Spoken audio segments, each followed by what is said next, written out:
السلام علیکم ناظرین، میں ہوں اور فاطمہ اور آپ دیکھ رہے ہیں وائس آف مکران۔ تم سے رپورٹ کر رہے ہیں بالاچ منصور۔ 28 تم تک کل تک نیشنل پارٹی کے مضبوط امیدوار واجہ حمل بلوچ کا دورہ تمب۔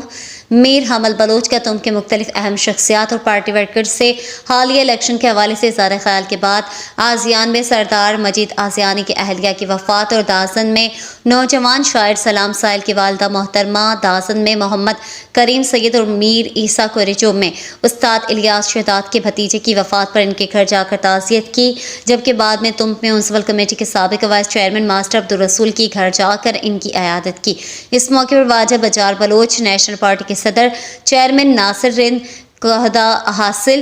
کریم بلوچ دازنی، چیئرمین امین قریش، کونسلر جنرل مسعود جلیس، لالا امید، جہانگیر حفیظ، وائس چیئرمین حاجی مسلم یعقوب، ماسٹر اللہ بخش تمپی، سید جان ایڈوکیٹ شوکت، سیکرٹری رحیم اسکانی کنبر، رفیق، فیروز فاروق اور دیگر ان کے ہمراہ تھے۔